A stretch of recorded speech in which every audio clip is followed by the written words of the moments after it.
So we're going to start the afternoon session, and just before we break into our conversational groups, which will be in our breakout sessions this afternoon, it's wonderful on the program today that we're able to have Danny Lopez, the British Consul-General for New York, the largest consulate in the US.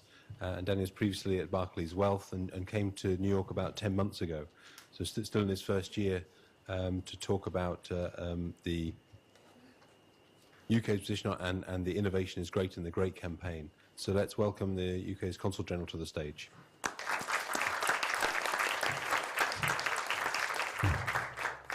Thank you very much. I saw a number of you yesterday evening, but it's great to see you all again.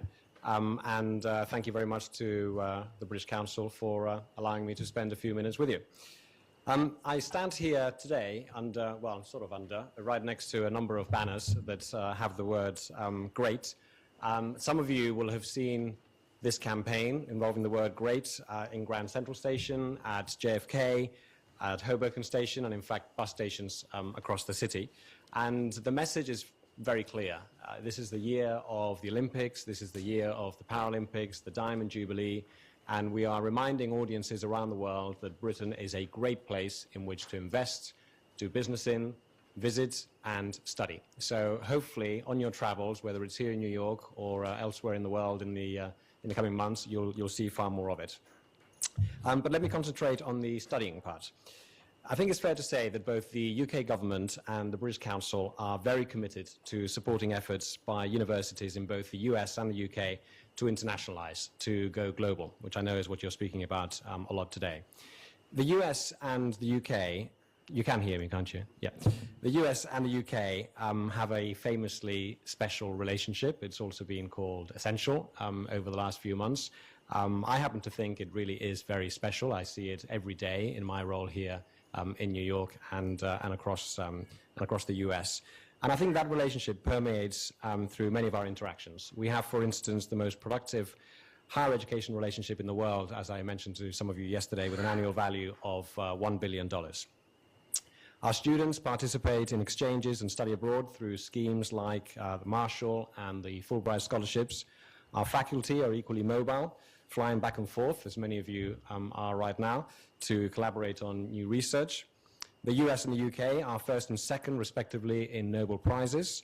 26 of these have been UK-US joint prizes, accounting for 1/5 internationally shared prizes, and an excellent testament to our shared history of innovation.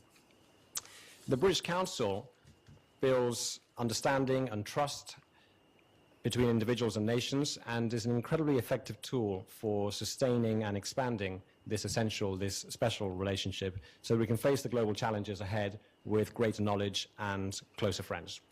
Higher education institutions in the UK and the US are a key driver for future prosperity, as we all know, and future wealth creation.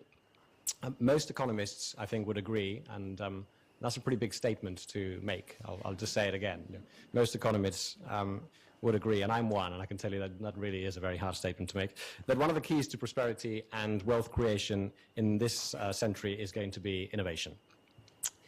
18 out of the 20 best universities in the world are in the UK or the US, which means that there's a lot of fertile ground out there in which to sow the seeds of that innovation.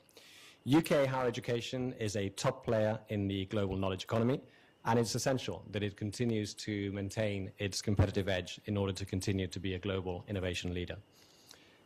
Another statistic that I came across over the last few days, which I thought was incredible: over a third of global research output is now produced by international co-authors, an increase of around 10% in the last 15 years. And in the UK, almost half of all research is the product of international collaboration. Half. This kind of research is the most cited because it tends to have a broader perspective and to offer solutions to global challenges with benefits that transcend national borders.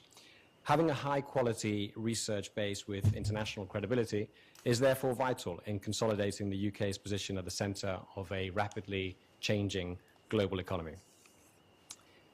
As it stands, 14 UK universities produce 14% of the most cited papers in global research, which generate just over £3 billion, $4.5 billion worth for the UK each year. Since May, a couple of years ago, May 2010, the UK government has protected science, innovation and research budgets and is committed to investing over $30 billion by 2015, as well as allocating additional capital investment, which in the current economic climate that we're living right now, I think is a testament to the importance that the government places on it. The government has also invested over $300 million in technology, the Technology Strategy Board, which is in turn establishing a network of so-called catapult centres to commercialise the outputs of the world-class research that emerges from the UK. And I do think that in the UK we still have a lot to learn from the US on that, commercialising innovation. In Tech City in East London, anybody heard of the term Tech City? This is something that, yes, okay, we have 2 or 3. Well, hopefully in the next 30 seconds it'll be a full show of hands. Tech City is essentially the fastest growing technology hub in Europe. And I won't even look at my notes for this because this is something that I do pretty much every day. It's an incredibly exciting story. 2008, there were probably around 15, 20 companies max there. This is in East London, the area of Shoreditch, which many of you know very well. And 4 years later, we have 750 companies and counting. So this is becoming, and I see Ewan right in front of me here from the Economic Development Council, this is a big rival to New York, which makes me very, very happy. But we also have a lot to learn from New York with the incredible work that you guys have done on the Flatiron District, Dumbo and Brooklyn connection in the tech startup entrepreneurial scene. I know Ravensbourne College, who are here today, has already partnered with Tech Cities. It's probably therefore the hands that I saw emerge. Yes, it was. Okay, excellent. On various events and initiatives. In my work here in New York, not only do I cover the kind of political side, but I also spend the majority of my time on the trade and investment side, and therefore a lot of my time is spent making sure that we can attract innovators to come to Tech City. And actually, it's an interesting point because when I look at Ewan again in front of me with the Economic Development Council in New York, I say to companies so many times that it's not about bringing them away from New York and trying to get them to come to London. I actually think that there's a real synergy there between the technology and innovation and entrepreneurship scene in New York and the one in London, because the reality, as you all know, is that the more innovation you have, you become a global company and you need to grow in both markets anyway. So I think that works incredibly well for us. But we're essentially trying to build a strong ecosystem, which of course is related massively to the innovation that is then emerging through higher education. Internationalization in education over the last 30 years has also, of course, been a site of innovation. It shifted from ad hoc support, offering individual university places to students from countries which may not have sufficient capacity or infrastructure, to multi-million-dollar government-funded global marketing campaigns to attract the best students. The UK has benefited enormously from this. 16% of all students in the UK are from elsewhere in the world. Well over 1 million foreign students experience a UK education every year, and around half of whom are attracted to study in the domestic higher education system, which we are incredibly proud of, with the other half made up of transnational students who undertake UK degrees outside the UK. This is a great economic benefit too. Over 10% of UK universities' income is from international students' fees, while for some universities, and some of you might be from those universities here, international students' contributions are over a third of their total income. But we also know, as I mentioned a little earlier, that these exchanges have a much broader, longer-term impact on both innovation and international relations. Education that crosses borders, along with a kind of cultural diplomacy that forms the mission of great institutions like the British Council, builds deep understanding and trust, and ultimately a foundation for international trade, international growth, and of course, global prosperity. There are big changes afoot, as I'm sure you've heard, for those of you who hadn't before, in UK higher education. Nevertheless, it's estimated and anticipated that higher education institutions will continue to make a major contribution to growth through cutting-edge research, innovation, and enterprise, and very importantly, I think, the development of far stronger links with industry, back to the commercialization point. And this is why the British Council, UK and US governments and organizations both in this country and in the UK, are working together to create a large-scale global innovation fund.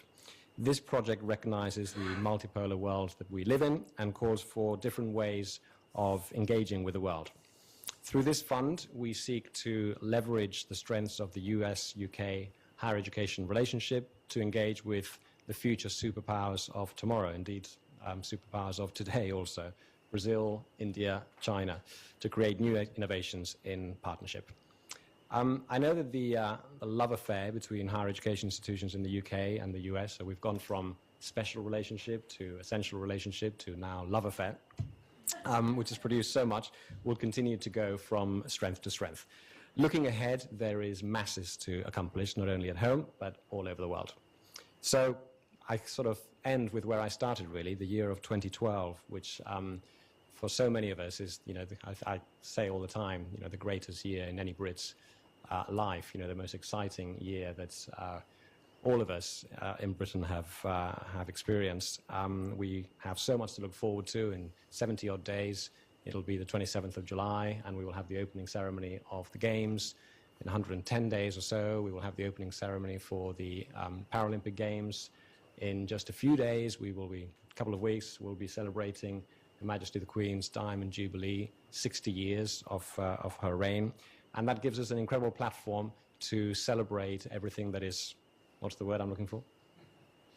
Great, about Britain.